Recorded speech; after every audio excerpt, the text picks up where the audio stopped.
Mapagpalang araw sa inyo, Sir Nard, at sa lahat ng nakikinig ng inyong channel. Tawagin niyo na lamang po ako sa pangalang Marlon.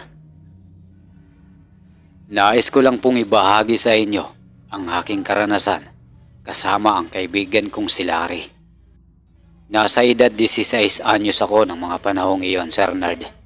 Kung kaya't tandang-tanda ko na ang bawat detalye ng mga kaganapang nangyayari. May katagalang panahon na ang nakalipas ito. At ng mga panahong iyon ay kasama ako nagtatrabaho sa abuela kong si Lolo Beroy. Kumbaga, sa murang edad ay namulat na ako sa hirap ng buhay. Naghiwalay kasi ang magulang ko at naiwan ako sa pangangalaga ng abuelo at abuela ko. Sa murang edad ay batak na ako sa pagtatrabaho. Isang araw, abala ako sa paglilinis ng bakuran nang lumapit sa akin ang kaibigan kong si Larry. Tinanong niya ako kung may lakad ba raw ako bukas. Wala naman akong gagawin bukas. Bakit, tol? Balik na tanong ko sa kanya. Gagawin. Wala ka bang gagawin bukas? Tsaka sa susunod na araw? Tanong niya. Wala nga. Bakit ka ba tanong ng tanong? Anong meron? Medyo naiirit ang tanong ko sa kanya. Nakangising sinabi niyang kung ganon ay sasama raw ako sa kanya. May pupuntahang baryo kami bukas dahil sa may trabahong inialok sa kanya ang kakilala niya. Ano namang trabaho ang gagawin? Tanong ko pa. Nakangising nagwika siyang maggagapas umano kami ng palay sa baryong nabanggit niya. Kailangan raw kasi ng 2 tauhan si Mang Terso, ang taong kakilala ng kanyang ama. Ikaw kaagad ang naisip ko nung sabihin sa akin ni tatay na kailangan ng 2 tauhan ni Mang Terso. Aniya, nagwika ako na kung 2 lang ang kailangan na trabahador, hindi silang 2 lang ng kanyang ama. Umiling-iling si Larry at nagsabing hindi makakasama ang kanyang ama dahil namaga ang paa nito. Mukhang nabati yata si tatay kasi lahat ng napuntahan nilang manggagamot ng pampubliko ay walang makitang sanhi ng pagkakasakit niya. Wika niya. Walang makitang sanhi ng pagkakasakit? Pwede ba naman yun? Wika ako. Tumango si Larry at sinabing baka masasamang elemento ang dumali sa kanyang ama. Tuwing 6:00 kasi ng hapon ay napapansin nilang tumataas ang lagnat ng kanyang ama at dumadangoy-ngoy ito sa labis na sakit. Ngul-ngul raw kasi ang namamaga niyang paa at napakasakit umano niyon. Naghahanap na nga si nanay ng albularyo para ipagamot si tatay. Baka kasi albularyo o manggagamot lang ang makakapagpagaling sa kanya. Wika ng kaibigan ko at napapakwento na siya tungkol sa kung gaanong nahirapan ang kanyang ama sa tuwing sinusumpong ito.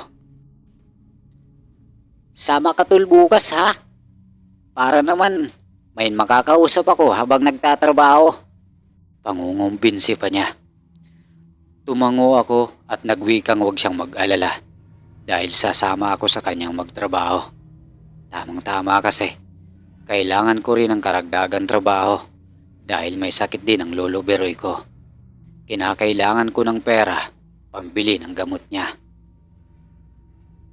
Teka, kailan tayo mag-uumpisang magtrabaho? Tanong ko sa kanya. Nakangiting sinabi niya sa akin, bukas na kami mag-uumpisang magtrabaho. Agahan ko raw gumising bukas dahil susunduin niya ako ng maaga para makarating na kami sa pagtatrabahuhan bago mag-7 ng umaga. Wala nang atrasan tol ha? Saad niya pa. Sige tol, walang problema. Tatapusin ko kaagad ngayon tong ginagawa ko. Tugon ko at tumango-tango. Kinabukasan nga ay Agara na kaming umalis ni Lare at binagtas na ang baryong pupuntahan. Nang makarating na kami sa pagtatrabahuhan, ay may kinausap lang sandali ang kaibigan ko. Matapos niyang kausapin na yun, ay bumalik na siya sa kinaroroonan ko. Grabe, ang lawak pala ng palayang paggagapasan natin, tol. Hindi ko mapigilang pagbulalas. Pasensya ka na, tol. Ang alam ko kasi ay kakaunti lang ang gagawin natin. Hindi naman sinabi ng Mang Terso na ganito pala kalawak ang palayang pagtatrabahuan natin. Paghingi ng paumanhin ng kaibigan ko. Ano ka ba, tol? Ayos nga ito sa akin eh. Mas maraming gagawin, mas maraming pera ang kikitain. Masayang wika ako. Kaagad na nga naming inumpisahan ang paggagapas. Binilisan ko pa nga ang pagpuputol ng palay para magpakitang gilas. Hanggang sa maya-maya pa, habang abalang-abala na ako, ay may natanaw akong babaeng may suot na salakot at nakapang mahabang manggas. Saglit akong huminto at tiningnan ang babaeng nakatayo sa di kalayuan. Sa tansya ko ay nasa edad 50 mahigit pa lang siguro ang babae. Ilang segundo pa ang nakalipas ay nanatiling nakatitig pa rin sa akin ang babae. Anong problema niya? Bakit kakaiba kung makatingin? Tanong ko sa aking isipan. Dahil sa hindi na ako makatiis pa, ay nilapitan ko na ang babae at tinanong kung ano ang kailangan niya. Kanina pa po kasi kita napansin nakatayo dito, manang. Kaya naisip kong baka may kailangan ka kaya lumapit na ako. Dagdag kong wika sa babae. Wala akong nakuhang sagot sa babae. Sa halip ay tumitig lamang ang matanda sa akin. Kaya naman, muli ay tinanong ko na naman siya kung ano ba talaga ang kailangan niya at bakit hindi siya umiimik. Alam mo, iho, kanina habang pinagmamasdan kita, ang buong akala ko ay ikaw ang anak kong matagal nang nawalay. Kaya lang nung makita na kita ng malapitan, mali pala ako. Mahinang tugon ng babae at hindi na makatingin sa akin ng diretsyo. Ano? Maang na tanong ko. Hindi na ako nakapagsalitang muli dahil mabilis na tumalikod ang babae at naglakad ng palayo. Habang naiwan naman akong nakatulala, pinagmamasdan na lamang ang babaeng papalayo. Ano bang pinagsasabi ng babaeng yun? Tanong kong muli sa isipan at bumalik na sa pagtatrabaho. Anong nangyari dun sa alitol? Bakit parang galit yata siya? Tanong ng kaibigan ko. Galit? Teka, hindi naman nagalit ang babaeng kausap ko ah. Tugon ko. Sandaling itinigil ng kaibigan ko ang ginagawa niya. At sinabi niya sa akin nakita niya raw ang babaeng kaninang nakatingin sa akin ng masama habang kinakausap ako. Bakit? Hindi mo ba napansin ang kakaibang titig nung ali? Parang may mali. Aniya pa. Wag mo na lang pansinin yun, tol. Ituloy na lang natin ang ginagawa nating trabaho. Saad ko pa. Dahil hindi ko naman talaga napansin ang kakaibang titig na sinasabi sa akin ng kaibigan ko. Sa bagay, baka wala lang sa hulog ang babaeng yon. Turan niya pa at ipinagpatuloy na lang ang ginagawa. Naging abala na nga kaming dalawa ng kaibigan ko ng araw na iyon. Hanggang sa hindi ko na malayang sumapit na pala ang dapit hapon. Tol, uwi na tayo.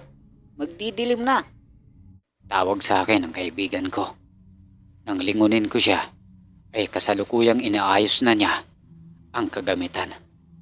Napatingala naman ako sa langit at doon nga ay nalaman kong magtatakip silim na. Pasensya ka na tol. Masyado lang akong nawili sa pagtatrabaho.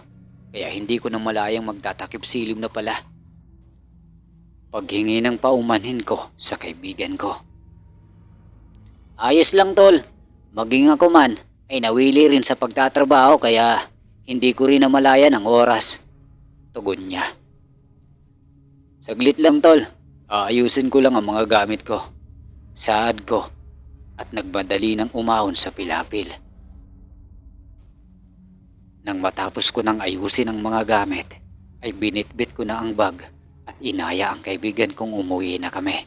Habang naglalakad na nga kami pa uwi, ay muli ko na namang napansin ang babaeng nakausap ko kanina sa pilapil.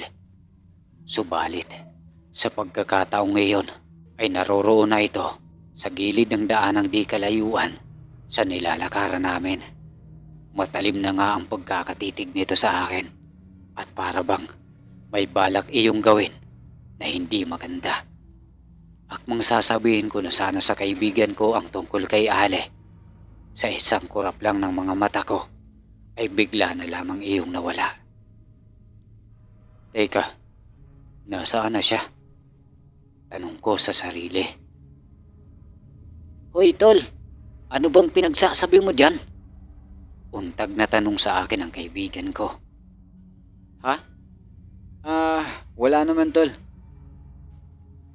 Tugon ko sa kanya dahil hindi ko naman pwedeng sabihin sa kanyang nakita ko na naman muli ang babae. Dahil kapag nagtanong siya sa akin kung nasaan, wala naman ako maituturo. Kinagabihan nga, nasa kasarapan ako ng tulog nang bigla na lamang akong magising dahil sa isang malakas na kalabog at umaalingaw-ngaw sa taas ng bubungan si Bernard. Kaya naman, napabalikwas ako ng bangon at agarang lumabas ng kwarto. Inihilot ko ang sentido ko dahil sa hindi maganda ang pakiramdam ko simula kaninang umaga. Pinipilit ko lang magtrabaho kanina alang-alang sa lolo at lola ko. Nabungaran ko sa sala ang abuelo ko. Tinanong ko siya kung ano iyong lumagabog sa taas ng bubungan. Agaran sinabi niya sa akin na marahil ay pusa lang iyong naghahabulan sa taas ng bubungan. Huwag raw akong mag-alala at bumalik na lamang ako sa pagtulog. Akmang magsasalita pa sana ako nang bigla ko na lamang naramdaman ang malakas na paghagunoy ng hangin sa labas ng bahay na para bang may paparating na bagyo. Kasunod noon ay ang umaalingasaw na napakabahong amoy na sumasabay sa ihip ng hangin. Mukhang may bisita tayo ngayong gabi ah. Rinig kong wika ni Lolo Beroy. Ano? Bisita? Sinong bisitang sinasabi ninyo, Lo? Nagugulo ang tanong ko. Hindi sumagot ang abuelo ko. Pagkos ay nakita ko siyang kumuha ng 2 karet. Pagkatapos binigay niya sa akin ang isa at sinabihan akong ihanda ang sarili at mukhang may hindi magandang mangyayari. Matapos sabihin iyon ni Lolo Beroy ay gayon na lamang ang gulat ko nang agaran siyang lumabas ng bahay. Kaya naman sumunod na rin ako sa kanya dahil baka mamaya ay mapahamak pa siya. Noong nasa labas na kami ng bahay ay grabe ang takot na nararamdaman ko. Dahil sa nakarinig na ako ng mahinang huni ng wakwak na para bang bumubulong na lamang iyon sa tenga ko. Ngunit bagamat nakaramdam ako ng kakaibang kilabot at hindi ko mapigilan ang pagtayo ng mga balahibo ko sa buong katawan, hindi ako nagpahalatang natatakot. Lumabas ka, aswang ka. Magpakita ka sa aking animal ka. Nasa kasarapan ako ng tulog. Nang didisturbo ka pang impakta ka. Sigaw ni Lolo Beroy at iwinasiwas ang itak na bitbit. Makalipas lang ang ilang segundo ay may natanaw akong babaeng nakatayo malapit sa may puno ng niyog. Pulang-pula ang mga mata nitong nagbabagat ng lilisik na nakatitig sa aming dalawa ni Lolo Beroy.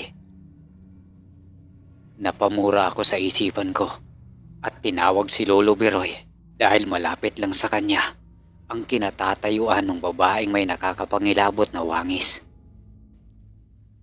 Bahagya pa akong napaatras dahil sa pagkabigla. Ngunit noong titigan ko na ang babaeng nandilimahid sa langis, ay doon ko lang napagtantong tila ba ay pamilyar sa akin ang itsura nito. Sandali akong napapaisip kung saan ko nga ba nakita ang babaeng iyon. Napatakip ako sa bibig nang maalala ko ang babae kanina sa palayan. Maya-maya pa ay doon na ako nakaramdam ng kakaibang kilabot sa sarili ko, Sir Nard. Sapagkat noong tingnan ko ang babae ay bigla na lamang iyon nawala. At sa halip ay isang nakakapangilabot na wangis ng nilalang ang siyang nakita ko. Hindi na ako nagdalawang isip ang sunggaban pa ang aswang. Nang masunggaban ko iyon, ay bumagsak iyon sa lupa at nagpagulong-gulong kami.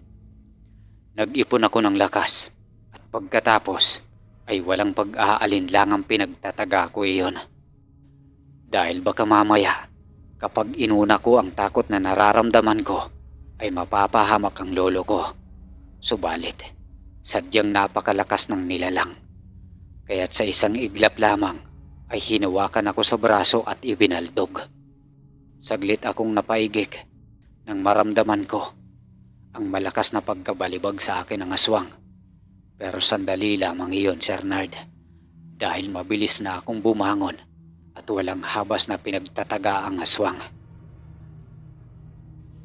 Noong masugatan ko na ang aswang, ay umangil ng napakalakas. Tapos mabilis na iyong kumaripas ng takbo. Hahabulin ko pa sana iyon, Sir Nard, pero mabilis na akong pinigilan ni Lolo Beroy at sinabihang bumalik na ng bahay. Nang makabalik na kami sa bahay, ay tinanong niya ako kung may sakit ba umano ako. Sinabi ko naman sa kanyang masama ang pakiramdam ko simula pa kaninang umaga. Tumango-tango lamang si Lolo Beroy at nagwikang mukhang iyon ang dahilan kaya sinundan ako ng aswang. Marahil ay nabanguhan sa akin ang aswang dahil para sa mga ito ay kaakit-akit at mabango ang taong may sakit.